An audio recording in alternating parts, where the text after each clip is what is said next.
నమస్తే అండి, welcome to అల్లువర్ అమ్మాయి వ్లాగ్స్ అండ్ థాట్స్. మీరు ఎలా ఉన్నారండి? నేనైతే చాలా బాగున్నాను, మీరు కూడా బాగున్నారు అనుకుంటున్నానండి. మీరు కనుక నా వీడియో ఫస్ట్ టైం చూస్తుంటే కనుక నా ఛానల్కి సబ్స్క్రైబ్ చేసుకోండి. అలాగే ఈ వ్లాగ్ ఎక్కడ స్కిప్ చేయకుండా అయితే చూసేయండి. నేను వచ్చేసి మధ్యాహ్నం లంచ్లో కానీ చెప్పి గసగసాల కూర వండుతున్నానండి.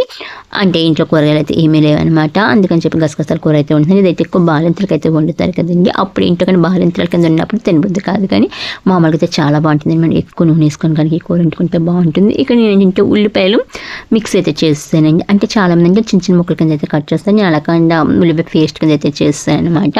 ఇలా అయితే మనకి మగ్గటానికి కొంచెం ఎక్కువ టైం పడుతుంది. మీకు ఎప్పుడైనా అబ్జర్వ్ చేస్తారండి, మనం ఉల్లిపాయలు చిన్న చిన్న ముక్కలు కట్ చేస్తాం కదండి, అవి అయితే త్వరగా మగ్గుతాయి. అలా కాకుండా మనం కనుక పేస్ట్ చేస్తే కనుక ఎక్కువ టైం అయితే మగ్గుతుందండి. ఎందుకంటే అందులో వాటర్ అయితే ఉంటుంది కదా, ఆ వాటర్ అంతా బయటకు వచ్చి మనకి మగ్గటానికి అయితే ఎక్కువ టైం అయితే పడుతుందండి. అలాగే ఇందులో వచ్చేసి నేను పచ్చిమిర్చిని చిన్న చిన్న ముక్కల కింద కట్ చేస్తానండి. ఎల్లుల్లిపాయలు అయితే వేసాను, ఎల్లుల్లిపాయలు అయితే ఎక్కువ వేసుకున్నానండి. అలాగే ఒక 2 రెమ్మల కరివేపాకు అయితే వేసానండి. అవి కూడా నేను ఇంటి కరివేపాకు వచ్చేసి ఆకు పెద్దగా ఉందని చెప్పి సగానికి అయితే కట్ చేసి వేసానండి. మనం ఎక్కువ కూరలు అయితే కొత్తిమీర వేసుకుంటాం కదండి, నాకైతే కొత్తిమీర కానీ కరివేపాకు వేయడం ఇష్టం అనమాట. నేను ఎక్కువ ఏ కూరలైనా సరే, పులుసులైనా సరే కొత్తిమీర కదండి కరివేపాకు అయితే వేస్తాను. కొత్తిమీర అయితే స్మెల్ వస్తుంది, కరివేపాకు కూడా లేకపోతే మంచి స్మెల్ వస్తుందండి. అంటే నాకు ఏంటంటే ఇప్పుడు మనకి కొత్తిమీర వేస్తాను అనుకోండి, అది కూరలో బాగా కలిసిపోతుంది అనమాట. ఈ కరివేపాకు కనుక బాగా కనిపిస్తుందండి, అందుకు నాకు ఇష్టం అనమాట. ఎక్కువ నేను కరివేపాకు అయితే వాడతాను. అలాగే నేను చెప్పాను కదండి గసగసాల కూర అని చెప్పి, గసగసాలు, ధనియాలు, జీలకర్ర, అల్లం, వెల్లుల్లిపైన కొంచెం దాల్చిన చెక్క అయితే వేసానండి. స్మెల్ అయితే బాగుంటుంది. అవన్నీ కూడా మనం మిక్సీ చేసేసుకున్న తర్వాత అందులో నేను ఎండుమిర్చి కూడా వేసానండి. మనం కారం వేసుకోవచ్చు, అంటే ఎండుమిర్చి వేస్తే ఆ కారం వేరేగా ఉంటుంది అనమాట, టేస్ట్ అని చెప్పి ఎండుమిర్చి అయితే వేసాను. కొంచెం పసుపు కూడా అయితే వేస్తాను. ఫస్ట్ నేను పసుపు వేస్తాను, మళ్ళీ మర్చిపోయి వేస్తాను అనమాట. పసుపు వేయలేదేమో అనుకొని నేను 2 సార్లు పసుపు వేసాను కదండి. ఏంటంటే నేను ఫస్ట్ వచ్చేసి ఉప్పు వేసానేమో అనుకొని పసుపు వేయలేదు అనుకున్నానండి. కానీ ఏంటంటే నేను ఫస్ట్ పసుపు వేసిన తర్వాత పసుపు వేసాను, కానీ అక్కడ వేస్తుంది ఏంటంటే ఉప్పు అండి. మామూలుగా ఏంటంటే నేను వంటలను బాగానే చేస్తానండి, కానీ ఇలా ఫోన్ పెట్టుకుని వీడియో తీస్తూ చేయాలంటే చాలా టెన్షన్ అనమాట. అంటే సరిగ్గా వస్తుందా రాదా, సరిగ్గా చేస్తామా లేదా, ఒకవేళ ఇది కనుక మనం యూట్యూబ్లో అప్లోడ్ చేస్తే ఎవరైనా పేర్లు పెడతారనే టెన్షన్తో కొంచెం కన్ఫ్యూజ్ అయిపోతానండి. అలాగే చెప్పి నేను ఉప్పు వేయడం మనసు 2 సార్లు కూడా పసుపు అయితే వేస్తాను. అలానే కదండి మామూలుగా నేను బాగానే మాట్లాడతాను, కానీ ఇలా వాయిస్ ఓవర్ అంటే కూడా చాలా టైం పడుతుందండి. బడబడ మాట్లాడేదాన్ని కాస్త ఈ వీడియోలో మాట్లాడితే చాలా స్లోగా కాదండి, ఏం మాట్లాడుతాను కూడా తెలియదు అనమాట. చూసారా, కారం అయితే చెప్పాను కదా, ఫస్ట్ పచ్చిమిర్చి అయితే వేసాను, తర్వాత అయితే ఎండుమిర్చి కూడా మనం జీలకర్ర వాడతాం కదండి, అందులో వేసుకున్నాను. అందుకని చెప్పి కారం తక్కువ వేసాను. మామూలుగా మనం ఉప్పు కారం ఒకసారి వేస్తాం కదా, అందుకు కారం వేయలేదు కాబట్టి ఇంక ఉప్పును కూడా మర్చిపోయాను అనమాట నేను. అలాగే ఆ పక్కన అయితే అన్నం కూడా వంటేస్తుంది. మేము ఇద్దరమేనండి, అంటే మా పిల్లలిద్దరు హాస్టల్ ఉంటారనమాట. మా మామయ్య గారు కూడా ఊరేది, నేను బావ అని చెప్పి కొంచెం అన్నం అయితే వండుతున్నాను, అది కూడా దాకలు అయితే వండుతున్నానండి.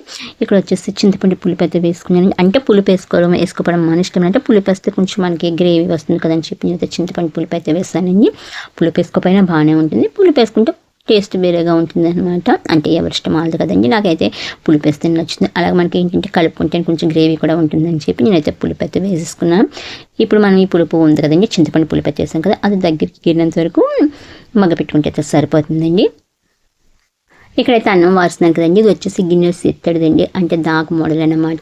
ఈ మధ్య అయితే ఇందులో ఉంటుందండి. మొన్న మా తమ్ముడు వాళ్ళ దగ్గర ప్రవేశం అయిందనమాట. అప్పుడు మనం పాలు పొంగిస్తాం కదండి, పాలు పొంగించినవి అలాగే నీళ్ళ బిందె దించుతాం కదండి, అవైతే ఆరుబడుచుకొస్తారు కదా. నేనైతే దాకైతే తెచ్చుకొని మాకు వచ్చి బిందె పట్టుకెళ్ళనమాట. ఈ దాక ఏంటంటే పాలు పొంగించింది వచ్చి గిన్నెలో పొంగించేవండి. ఈ దాకలో వచ్చేసి అణువులు ఉంటాయి కదండి, అణువులు ఉడకపెట్టారనమాట. నాకైతే దాక నచ్చింది, ఇదైతే నేను తీసేసుకున్నాను అనమాట. ఇదేంటంటే మా మరదలు కూర వండుకుంటే బాగుంటుందని చెప్పి తీసుకుందంటే ఇంకా నాకు నచ్చింది కదా అని చెప్పి ఇచ్చేసింది. నేను తర్వాత తీసుకుంటానులే వదిన అని చెప్పి మామూలుగా నేనైతే గిన్నె అయితే తెచ్చుకోండి. గిన్నె అయితే అందరి ఇంట్లో ఉంటాయి కదండి, ఇప్పుడు చూసే మోడల్ దాకైతే భలే నచ్చింది అనమాట నాకు, అందుకని చెప్పి దాకైతే తెచ్చుకున్నానండి. నా వంట అయితే కంప్లీట్ అయిపోయింది. ఇప్పుడు నైట్ సామాన్లు ఉంటే అవన్నీ సర్దిసుకుంటున్నానండి. షింక్ నుండి అయితే సామాన్లు అయితే ఉన్నాయి, ఇప్పుడు అవన్నీ తోముకోవాలన్నమాట. ఇక్కడైతే కొబ్బరికాయని చూస్తారు కదండి, ఇది ఏంటంటే నేను దేవుడి మీద కొడదామని చెప్పి తీసుకున్నానండి. ముదరకాయ అనమాట. నేను తీసుకుని కొన్ని నీళ్ళు ఉన్నాయండి, ఇప్పుడు కొడదామని చూస్తే అసలు నీళ్ళే లేవు. అంటే నీళ్ళు లేని కొబ్బరికాయ కొట్టకూడదు అంటారు కదా అని చెప్పి కొట్టలేదండి. దీంతో నేను కొబ్బరి పచ్చడి చేద్దాం అనుకున్నానండి. మొన్న యూట్యూబ్లో అయితే ఒక వీడియో చూస్తానండి, అంటే మనం ఇంట్లోనే కొబ్బరిని తయారు చేసుకోవచ్చు అని. ఎలాగైనా వీడియో చూసాను కదా, కొబ్బరికాయలు కూడా నీళ్ళు మనం అయితే కొట్టకూడదు. కొబ్బరి పచ్చడి అంటే మనం అస్తమాలకు చేసుకుంటాం, ఒకసారి ట్రై చేద్దాం కొబ్బరి నూనె ఎలా వస్తుందని చెప్పి నేనైతే ట్రై చేస్తానండి. అది ఎలా వచ్చిందో ఏంటో నేను నెక్స్ట్ వీడియోలో అయితే చూసేయండి.